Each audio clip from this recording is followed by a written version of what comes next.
Hey y'all, welcome back to another episode of Cooking with Tovia. I'm going to show you how to make this is old-fashioned fried cornbread. This is totally different than hot water cornbread. It's similar, but it's different. Shout out to Matt in Oregon. I hope you and your family enjoy this recipe. You'll find all the ingredients for today's recipe in the description field of this video, as well as in the ticker that pops up in the video.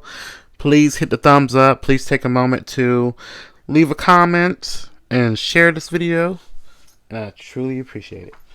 So here in my bowl I have 1 cup of yellow cornmeal. I'm using white lily yellow cornmeal. This is plain cornmeal. I'm going to add to this 1 cup of all-purpose flour. I'm not using self-rising flour. This is all-purpose. And to that I'm going to add this is salt and sugar. So that's 1/2 teaspoon of salt, as well as 2.5 teaspoons of sugar.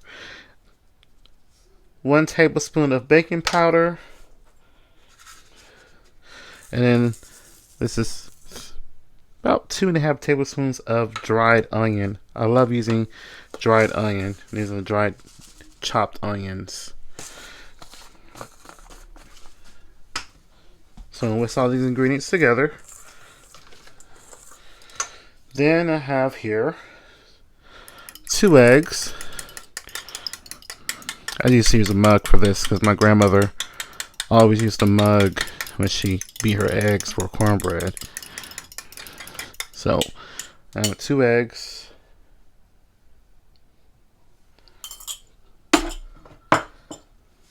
Have milk. You can use buttermilk or regular milk. I'm using regular milk because that's what my grandmother always used. And the milk is I have a cup of milk. Also 1/3 of a cup of water. So I'm gonna just whisk everything together.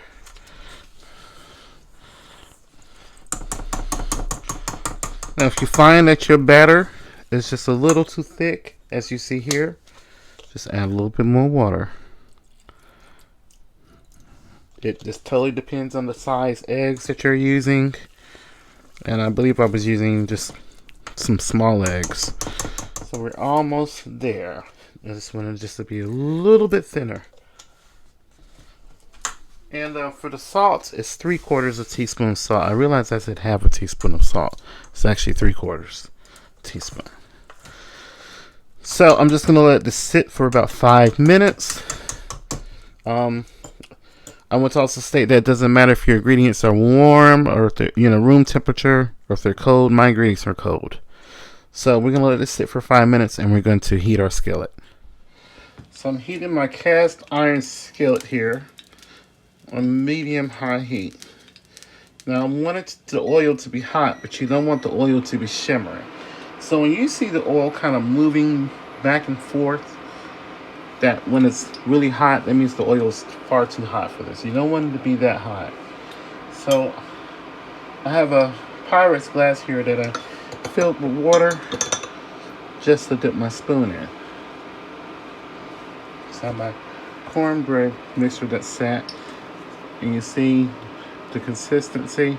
It drops off the spoon. It's not real runny, but it still has a nice thickness to it. So I'm just do a little drop here to see if it sizzles. Okay, so it's not quite as hot as I want it to be. So let the oil get a little bit hotter.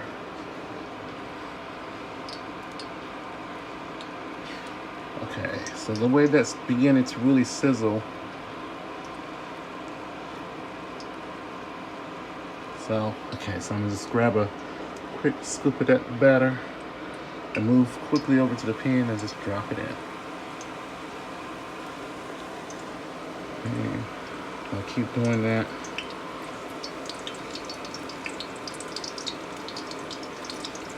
Working real. I try to grab like a big little blob and then I just move over to the pan real quick and just drop it in.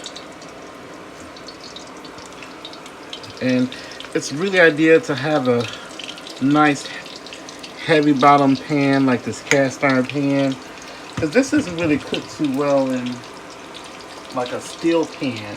It just doesn't cook too well. So the cast iron, you have this nice sort of non-stick surface to work with here. So I keep my heat fluctuated on medium to medium high. So I'm on medium now. I'll just keep my heat between that. So now the way I can tell that it's almost time for me to flip them is to begin to get a little less shiny on top, like this one here, this first one.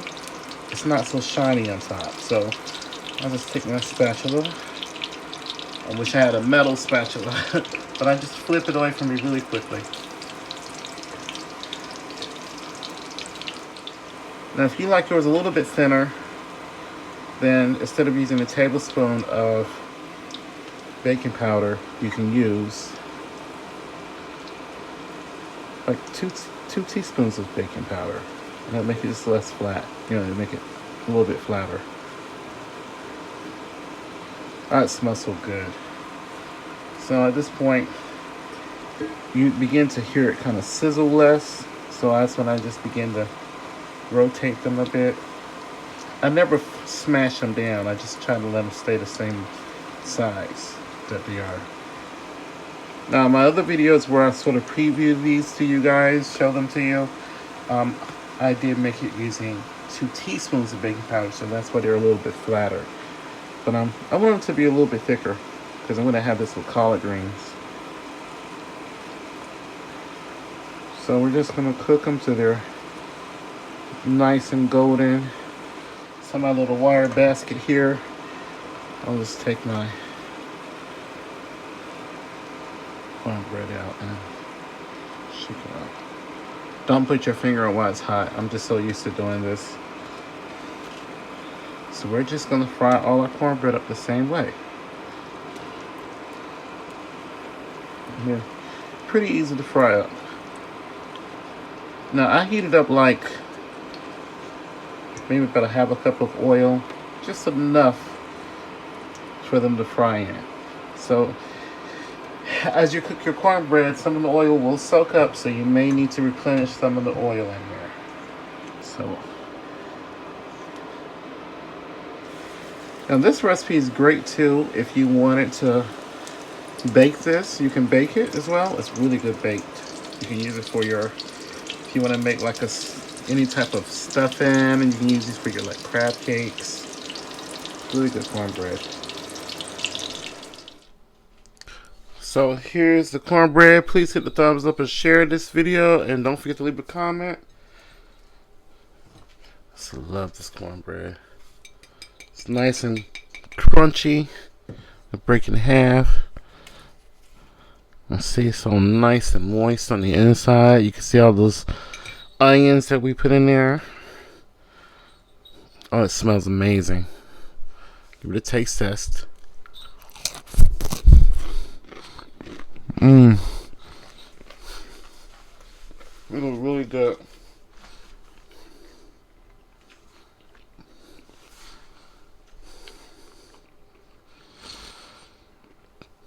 These are going to be so good with my collard greens. And these, you can make these a few hours ahead of time before dinner. You can pop this into your oven or your air fryer to reheat them, and they crisp back up perfectly. It's going to take a few minutes to reheat back up, and they'll stay nice and moist. I mean, these are absolutely delicious. Please add this video to your playlist, hit that thumbs up, and share this video. Thank you so much for watching and supporting, and I'll see you guys next time.